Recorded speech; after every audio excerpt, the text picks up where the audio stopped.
Media सचिव हरियाणा सरकार से परवीन अत्री जी हमारे साथ जुड़ गए। परवीन जी, स्वागत है आपका जी मीडिया पर। धन्यवाद। परवीन जी, देखिए जिस तरीके से सरकार ने अब सख्ती अपनाई है, क्लर्क जिस तरीके से हड़ताल पर बैठे हैं, हरियाणा सरकार सख्त नजर आ रही है। अब क्लर्क का मनोबल बढ़ता हुआ नजर आएगा या फिर अगर कोई उग्र आंदोलन वो करते हैं तो अगला कदम क्या होगा सरकार का? देखिए, पहली बात तो ये है कि हठधर्मिता के खिलाफ सख्ती करना जरूरी होता है। पूरे विषय को प्रदेश की जनता जानती भी है और मुझे लगता है समझ भी चुकी है।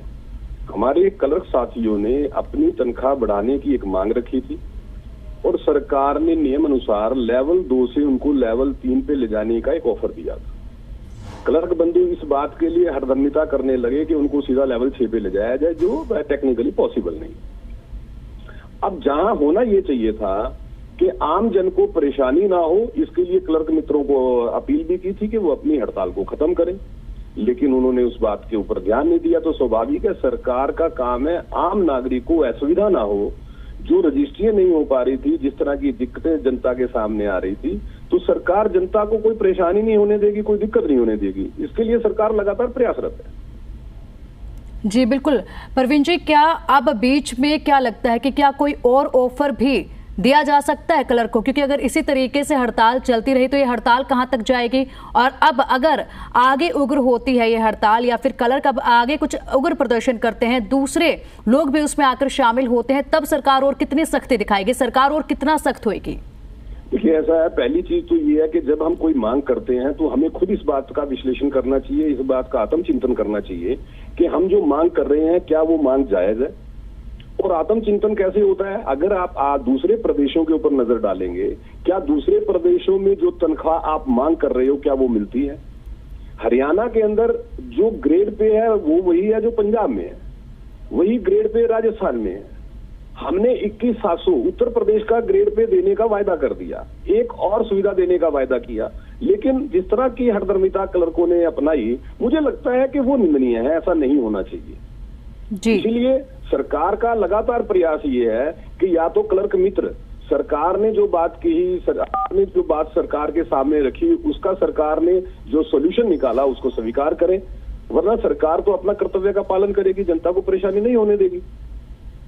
जी बिल्कुल। परवीन जी, रजिस्ट्री का काम अब शुरू कर दिया जाएगा, तहसीलदार अब रजिस्ट्री का काम शुरू करेंगे, ये काम कब से शुरू हो जाएगा, क्या प्रभाव पड़ेगा इस पर, पूरे विभागों को लेकर कितना बदलाव आएगा?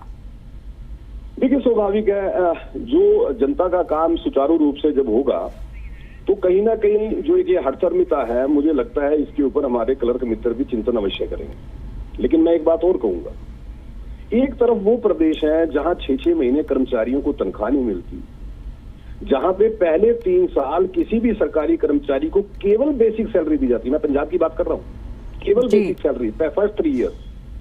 3 साल के बाद उनको ग्रोस सैलरी मिलनी शुरू होती है। एक तो वो प्रदेश है, एक हरियाणा प्रदेश है जो उनकी तुलना में तनख्वाह भी ज्यादा देता है, समय पे तनख्वाह देता है, 7th पे कमीशन लागू कर देता है, जबकि उन प्रदेशों में 6ठा पे कमीशन लागू हुआ है।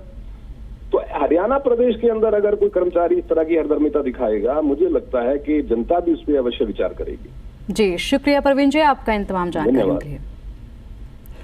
तो चलिए, अधिक अपडेट के लिए यमुनानगर से हमारे संवाददाता कुलवंत भी हमारे साथ जुड़ गए हैं और विजय राणा लगातार हमारे साथ जुड़े हुए हैं। सीधा चलते हैं यमुनानगर में भी हड़ताल जारी है। कुलवंत, क्या अपडेट है? जी बिल्कुल, देखिए जिस तरह से आज जो क्लर्कों की जो हड़ताल है, अनिश्चितकालीन हड़ताल, वो आज 27वें दिन में जारी हो चुकी है और ये लगातार अपने ऐसे ही बैठे हुए हैं। मेरे साथ यहाँ पर जो जिला प्रधान है एसोसिएशन के, उनसे बात कर लेता हूँ कि जो 27वें दिन में आज हड़ताल प्रवेश कर चुकी है, उसको लेकर क्या कहना चाहोगे सर, और इसका कुछ समाधान कैसे निकलेगा? एकमात्र जायज मांग जिसको सरकार भी और विपक्ष भी जायज कह रहे हैं, उसके लिए यहाँ धरने पर बैठे हैं। और आपको एक बात और बता दें कि आजादी के बाद से लेकर अब तक हम कभी हड़ताल पर नहीं रहे। हम अपना काम करने वाले कमेरा वर्ग के प्राणी हैं। और रही बात समाधान की, तो समाधान सरकार के पास से पेंडिंग है, हमारी तरफ से नहीं। सरकार जब जायज मान रही है तो इसका नोटिफिकेशन जारी करे और हर काम पे जाए। कुलवंत पूछिए कि अब तहसीलदार रजिस्ट्री का काम करेंगे, अब तहसीलदार को दे दिया गया है रजिस्ट्रियों का काम। जी बिल्कुल, देखिए जिस तरह से जो रजिस्ट्रियों का काम है वो तहसील को दे दिया गया, जो रजिस्ट्री है वो तहसीलदार खुद क्या कहना है? सरकार की तरफ से अभी आदेश दिए गए हैं, आपकी जानकारी के लिए बता दूं, ये काम शुरू नहीं हुआ है, क्योंकि उन्हें भी कहीं ना कहीं पता है कि जो आरसी लगाए जाते हैं वो सरकार के द्वारा एक विशेष ट्रेनिंग करने के बाद लगाए जाते हैं, ताकि उन्हें राजस्व की बड़ी बारीकी से जानकारी हो और वो बड़ी बारीकी से उनका बहुत सारे चेक पॉइंट होते हैं, उनको चेक करने के बाद रजिस्ट्री करें। तहसीलदारों कहीं ना कहीं भली भांति मालूम है कि एक बहुत बड़े चेक करने के उपरांत ही ये रजिस्ट्री जा सकती है, क्योंकि एक बहुत बड़ी अमाउंट का लेन देन उसके बीच में रहता है और किसी भी कमी की बात रहती है, और इसलिए तहसीलदार भी कहीं ना कहीं उसको करने से कतरा रहे हैं। लेकिन कहीं ना कहीं कुछ विभाग ऐसे हैं तो उन्होंने जो कर्मचारी थे वो आउटसोर्सिंग के कर्मचारी काम होता रहे की जानकारी भी डिपार्टमेंट ने आउटसोर्सिंग के कर्मचारी अभी तक नहीं लिए हैं और ना ही आउटसोर्सिंग काम शुरू। और ठीक है कुलवंत, आपके पास आएंगे। इस वक्त हमारे साथ हैं क्लर्क एसोसिएशन के चित्तरंजन साहू जी, आपका स्वागत है जी मीडिया पर। आपसे पूछना चाहेंगे कि देखिए, जिस तरीके से सरकार ने सख्ती दिखाई है अब इस हड़ताल को लेते हुए और तमाम तहसीलदारों को अब काम सौंप दिया गया है रजिस्ट्री का, क्या कहेंगे इस पर?